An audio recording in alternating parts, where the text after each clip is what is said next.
नमस्कार दोस्तों, स्वागत है आपका जीएस मंथन पर। आरआरबी ग्रुप डी के एग्जाम की डेट आ गई है। आज हम उसके लिए पढ़ेंगे मध्यकालीन भारत।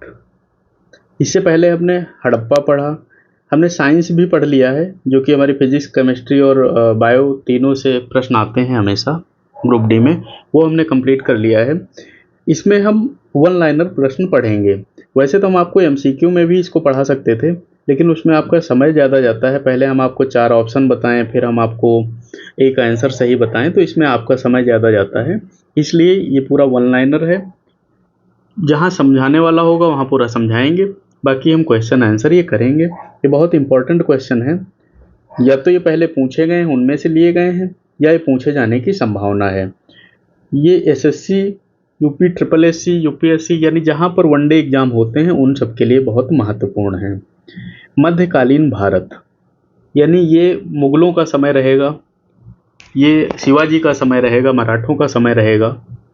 तो सबसे पहले हम देखते हैं कैसे मुस्लिम आक्रमण होते हैं और कैसे ये लोग भारत में आते हैं, दिल्ली सल्तनत की तरफ कैसे आते हैं। तो भारत पर पहला जो मुस्लिम आक्रमण होता है वह 712 में होता है। किसने किया था? मोहम्मद बिन कासिम ने। इससे पहले भारत पर कोई मुस्लिम आक्रमण नहीं हुए थे, और यह आक्रमण हुआ था लूटने की नज़र से। उन लोगों को यहाँ रहने बसने का कोई विचार नहीं था। उनको कैसे भी यह खबर मिली थी कि भारत एक देश है जहाँ पर बहुत सारी चीज़ें हैं, बहुत संपत्तियाँ हैं जिनको लूटा जा सकता है। तो पहला आक्रमण कब होता है? 712 में, मोहम्मद बिन कासिम द्वारा। मोहम्मद बिन कासिम ने कहाँ पर विजय पाई? तो सिंध क्षेत्र में इसने विजय पाई। पहला आक्रमण हुआ, चूँकि यहाँ के लोग उतना ज़्यादा उस टाइम कह सकते हैं अवेयर नहीं थे या जागरूक नहीं थे आक्रमण के बारे में, तो सिंध के क्षेत्र में इसने युद्ध किया और वहाँ पर इसको विजय मिलती है। भारत पर बार बार आक्रमण करने वाला कौन था? तो यह महमूद गजनवी था। इसने भारत पर 17 बार आक्रमण किया। सोमनाथ मंदिर की लूट इसी ने की थी। सोमनाथ मंदिर को कई बार लूटा गया, और ये क्या करता था, हर बार आता था, भारत को लूटता था और ले जाता था। संपत्तियां मंदिर या स्थानों पर इतनी ज़्यादा थी कि ये इतनी बार लूट के ले गए, फिर भी इनका पेट नहीं भरता था। सोमनाथ मंदिर पर आक्रमण कब होता है? यह 1025 ईस्वी में होता है। यह आपके लिए इम्पोर्टेंट है। सोमनाथ गुजरात में है, वहाँ पर बहुत बड़ा मंदिर बना हुआ है। तराइन का प्रथम युद्ध कब होता है? 1191 ईस्वी में। तराइन के प्रथम युद्ध में कौन विजयी हुआ? यह पृथ्वीराज चौहान विजयी होते हैं। तराइन का दूसरा युद्ध कब होता है? यह ठीक 1 साल बाद होता है, 1192 में। और इस समय पृथ्वीराज चौहान दोबारा इतने मजबूत नहीं हो पाते हैं और तुरंत फिर से आक्रमण हो जाता है, तो मोहम्मद गौरी जो है इस बार जीतता है। दिल्ली सल्तनत की स्थापना कब हुई? 1206 में, और इसका संस्थापक जो था वह कुतुबुद्दीन ऐबक था। कुतुबुद्दीन ऐबक को किस उपाधि से जाना जाता है? लाख बख्श। यह आपके लिए इम्पोर्टेंट है, ये कई बार पूछा गया है, पीसीएस में भी पूछा गया है। कुतुब मीनार का निर्माण किसने किया? यह कुतुबुद्दीन ऐबक ने किया था, और इसको जो पूरा कराया था वह इल्तुतमिश ने पूरा कराया था। जो कुतुब मीनार है इसका जो पहला मंजिल है, तो इसको बनाना शुरू किया और उसके कुछ दिन बाद इसकी मृत्यु हो जाती है, तो इल्तुतमिश ने इसको पूरा कराया है। दिल्ली की पहली महिला शासक कौन थी? रजिया सुल्तान। रजिया सुल्तान पुरुषों के वेश में आना शुरू की थी, जो कि वहाँ के उस समय के लोगों को पसंद नहीं था, और इसी ने चालीसा दल बनाया था। मंगोल आक्रमणों से किस सुल्तान को सबसे अधिक जूझना पड़ा? बलबन से। बलबन की नीति का मुख्य आधार क्या था? कठोरता और दंड, यानी यह दंड नीति बनाता था। बलबन कहा जाता है इतना खतरनाक था कि उसको देख के लोग डरते थे, उसका बेटा भी उसको देख देख के डरता था। इतना वो सख्त नीति उसकी थी, और मार डालने की रक्त नीति उसी की है, तो इतना ज़्यादा वो खूंखार था। खिलजी वंश का संस्थापक कौन था? जलालुद्दीन खिलजी। अलाउद्दीन खिलजी का प्रसिद्ध सेनापति कौन था? मलिक काफूर। यह एक हिजड़ा था और यह इसका सेनापति था, इसके लिए हर समय ये तैयार रहता था। अलाउद्दीन खिलजी ने किस व्यवस्था को लागू किया? बाजार नियंत्रण व्यवस्था। तुगलक वंश का संस्थापक कौन था? गयासुद्दीन तुगलक। मोहम्मद बिन तुगलक की असफल योजना कौन सी थी? राजधानी स्थानांतरण। यह क्या करता है, दिल्ली से दौलताबाद को राजधानी ले जाता है। तो जब राजधानी जाती है तो प्रशासनिक कार्य भी वहाँ जाते हैं।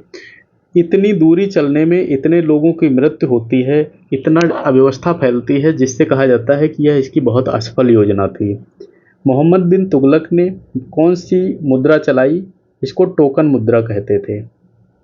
फिरोज शाह तुगलक ने किस कर को समाप्त किया? यह जजिया कर था।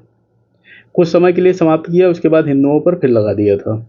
फिरोज शाह तुगलक ने कौन सी नहर बनवाई? यमुना से हिसार तक, ये अब भी है। दिल्ली पर तैमूर का आक्रमण कब होता है? 1398 ईस्वी में। लोधी वंश का संस्थापक कौन था? बहलोल लोधी। और अंतिम सुल्तान जो है दिल्ली का था इब्राहिम लोधी।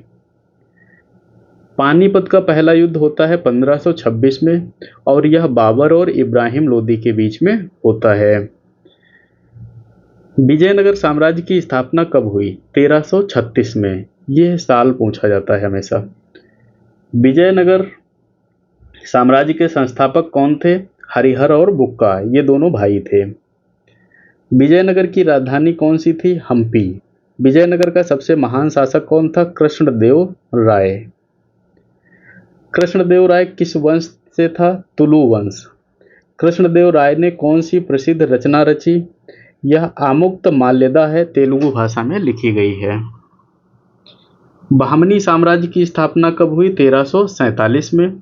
बहमनी साम्राज्य का संस्थापक कौन था? अलाउद्दीन बहमन शाह। बहमनी साम्राज्य की राजधानी पहले कहाँ थी? गुलबर्गा। बहमनी साम्राज्य की राजधानी बाद में कहाँ हुई? बीदर। इसने अपनी राजधानी गुलबर्गा से बीदर को स्थानांतरित किया था। सूफी मत का मुख्य उद्देश्य क्या था? ईश्वर भक्ति और मानव प्रेम। भारत में चिश्ती सिलसिले की स्थापना किसने की? ये ख्वाजा मोइनुद्दीन चिश्ती ने की थी। निजामुद्दीन औलिया किस सिलसिले से थे? ये भी चिश्ती सिलसिला था। भक्ति आंदोलन की शुरुआत कहाँ से हुई? दक्षिण भारत से। आलवार और नयनार संत जो थे उन लोगों ने किया था। कबीर का मुख्य संदेश क्या था? हिंदू मुस्लिम एकता और निर्गुण भक्ति। गुरु नानक का जन्म कब हुआ? 1469 में, और इन्होंने सिख धर्म की स्थापना की थी। चैतन्य महाप्रभु किस आंदोलन से जुड़े थे? वैष्णव भक्ति आंदोलन, बंगाल में चला था। मीराबाई किसकी उपासक थी? श्री कृष्ण की। तुलसीदास की प्रमुख रचना कौन सी थी? रामचरित मानस। मुगल साम्राज्य की स्थापना कब होती है? यह 1526 ईस्वी में होती है। इसका संस्थापक बाबर था। बाबर ने मुगल साम्राज्य की स्थापना की थी। बाबर का जन्म कहाँ हुआ था? फरगना, यह उज्बेकिस्तान में पड़ता है। बाबर का पहला युद्ध कौन सा था? पानीपत का पहला युद्ध इसने 1526 में लड़ा था। बाबर की आत्मकथा कौन सी थी? बाबरनामा। बाबर की सेना में कौन सी तकनीक प्रमुख थी? तोपखाना और आधुनिक युद्ध रणनीति। तोप का पहली बार कहते हैं प्रयोग इसी ने किया था। बाबर के बाद कौन मुगल सिंहासन पर बैठा? हुमायूं। हुमायूं पर हमला किसने किया था? शेरशाह सूरी ने। हुमायूं का निर्वासन कब हुआ? 1540 ईस्वी में हुमायूं का निर्वासन हो जाता है। हुमायूं का भारत में पुनः राज्यारोहण कब होता है? 1565 ईस्वी में। यह फिर से भारत वापस आता है। शेरशाह सूरी का वास्तविक नाम क्या था? इनका नाम था फरीद खां। शेरशाह सूरी ने किस मुगल को हराया था? इन्होंने हुमायूं को हराया था। शेरशाह की राजधानी कौन सी थी? तो यह सराय सराफा और बाद में पुरानी दिल्ली, जो अभी पुरानी दिल्ली का एरिया है, यह इनकी राजधानी थी। शेरशाह सूरी की प्रसिद्ध नहर कौन सी थी? शेरशाह ने गंगा यमुना क्षेत्र में नहर का निर्माण कराया था। शेरशाह का प्रशासनिक योगदान क्या था? तो इन्होंने क्या किया? भूमि कर प्रणाली को इन्होंने व्यवस्थित किया था। शेरशाह ने कौन सा कर लागू किया? स्थायी जमीनी कर, यानी जिनकी जमीन फिक्स थी, एक जगह थी, उन पर कर लेने का। शेरशाह ने डाक और सड़क व्यवस्था में क्या सुधार किए?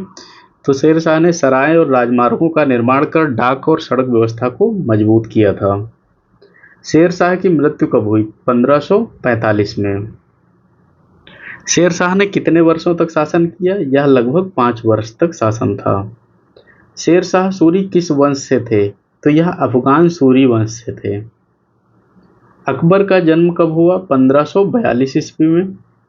अकबर का राज्यारोहण कब हुआ? 1556 ईस्वी में। अकबर के प्रमुख मंत्री कौन थे? ये बीरबल, अबुल फजल और टोडरमल थे। अकबर की प्रसिद्ध नीति क्या थी? यह धर्मनिरपेक्षता और सहिष्णुता की नीति कही जाती है। अकबर ने किस कर को लागू किया? तो जमीनी कर यानी दाने के आधार पर इन्होंने कर लागू किया था। अकबर की राजधानी कहाँ थी? यह आगरा और फतेहपुर सीकरी में थी। अकबर ने कौन सी सेना प्रणाली बनाई? तो यह मनकबद्ध सेना प्रणाली थी। अकबर का प्रशासनिक ग्रंथ कौन सा था? यह अकबरनामा है। अकबर ने कौन सा धार्मिक प्रयोग किया? तो यह धर्म था दीन ए इलाही की स्थापना इन्होंने किया। अकबर के दरबार में कितने प्रमुख मंत्री थे? तो यह 9 मंत्री थे। मुगल स्थापत्य का प्रमुख उदाहरण कौन सा है? तो यह फतेहपुर सीकरी है। इसका दरवाजा बहुत ऊंचा है, बहुत ऊंचाई पर दरवाजा लगा हुआ है और उसके ऊपर आने जाने की व्यवस्था है। मुगल चित्रकला किसके शासनकाल में विकसित हुई? यह अकबर, जहांगीर और शाहजहां के शासनकाल में विकसित होती है। मुगल चित्रकला में किस शैली का मिश्रण हुआ? भारतीय, फारसी और मध्य एशियाई शैली का मिश्रण हुआ। अकबर के दरबार के प्रसिद्ध चित्रकार कौन थे? दरबार में फारसी और भारतीय चित्रकार कार्यरत रहते थे। मुगलकालीन पुस्तकालय कौन सा प्रसिद्ध था? तो अकबर के दरबार का जो पुस्तकालय था वह सबसे प्रसिद्ध था। मुगल काल में संगीत और नृत्य पर क्या प्रभाव पड़ा? तो दरबारी संगीत और कथक नृत्य विकसित हुए। अकबर की धर्मनिरपेक्ष नीति का उद्देश्य क्या था? तो यह विभिन्न धर्मों को एक साथ में जोड़ना चाहता था। मुगल काल में फारसी भाषा का क्या महत्व था? तो फारसी भाषा आधिकारिक थी और साहित्यिक भी थी। अकबर का सबसे प्रसिद्ध किला कौन सा है? तो यह आगरा का किला है। अकबर का शासनकाल कब तक रहा? 1556 से 1605 ईस्वी तक। जहांगीर का असली नाम क्या था? तो इसका नाम सलीम था। जहांगीर के दरबार में प्रमुख भूमिका किसकी थी? तो यह मीनार, मीर बख्श, रानी जाकिया की प्रमुख भूमिका रहती थी। जहांगीर को किस कला के संरक्षण के लिए जाना जाता है? तो चित्रकला के लिए यह जाना जाता है। शाहजहां का शासनकाल क्या था? 1628 से 1658 ईस्वी। शाहजहां का सबसे प्रसिद्ध स्मारक कौन सा है? यह ताजमहल है। शाहजहां के शासन में क्या विकास हुए? स्थापत्य कला और मुगल शहरी संरचना का विकास हुआ। औरंगजेब का असली नाम क्या था? तो इसका नाम मुअज्जम था। औरंगजेब की नीति क्या थी? कठोर इस्लामी नियम और जकात कर। औरंगजेब के शासनकाल में किसके विद्रोह बढ़े? तो यह मराठा और राजपूत विद्रोह बढ़े थे। औरंगजेब का शासनकाल कब तक रहा? 1658 से 1707 ईस्वी तक। मुगल साम्राज्य कमजोर क्यों हुआ? निरंतर युद्ध, प्रशासनिक भ्रष्टाचार और अत्यधिक करों के कारण मुगल साम्राज्य कमजोर हो गया। मराठा साम्राज्य का संस्थापक कौन था? मराठा साम्राज्य का संस्थापक छत्रपति शिवाजी थे। शिवाजी का जन्म कब हुआ? 1630 में। और इनकी राजधानी कहाँ थी? रायगढ़ में।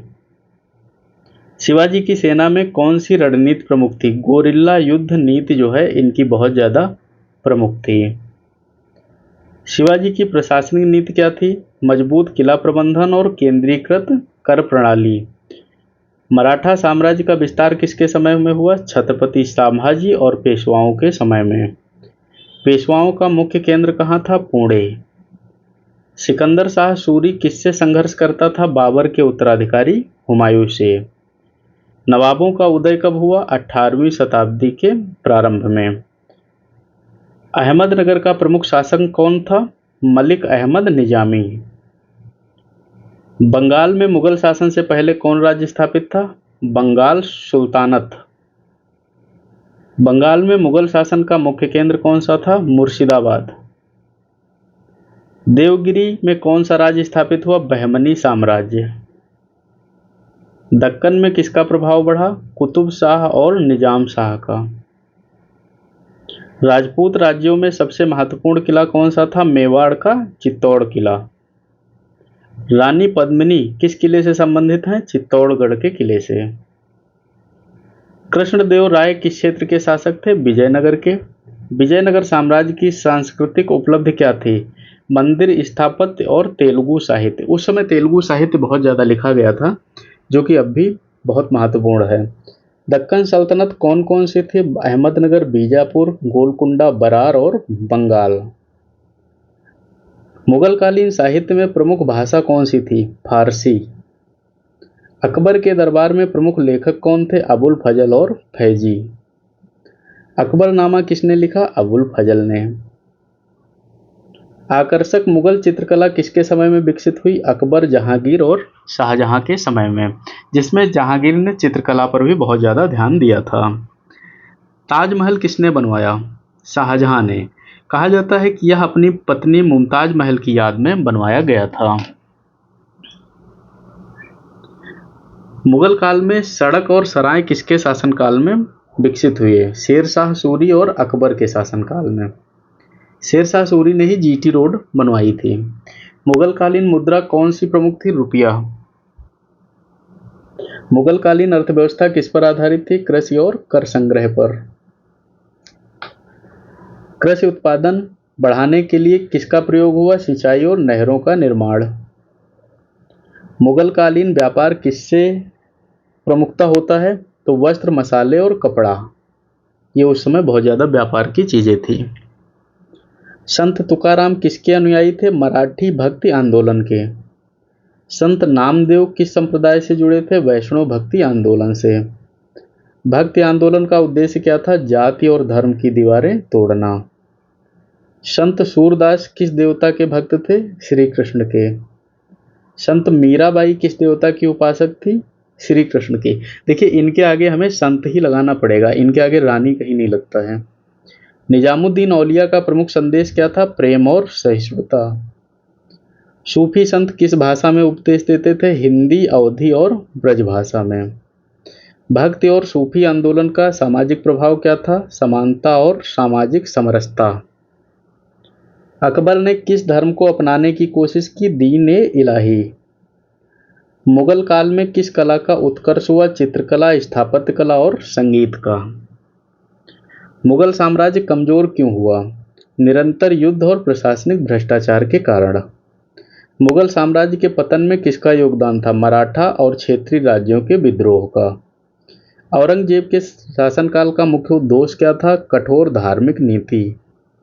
मुगल साम्राज्य का अंतिम शासक कौन था? बहादुर शाह जफर। बहादुर शाह जफर का निर्वासन कब हुआ? 1857 की स्वतंत्रता संग्राम के बाद। मराठा पेशवा का मुख्य केंद्र कौन सा था? पुणे।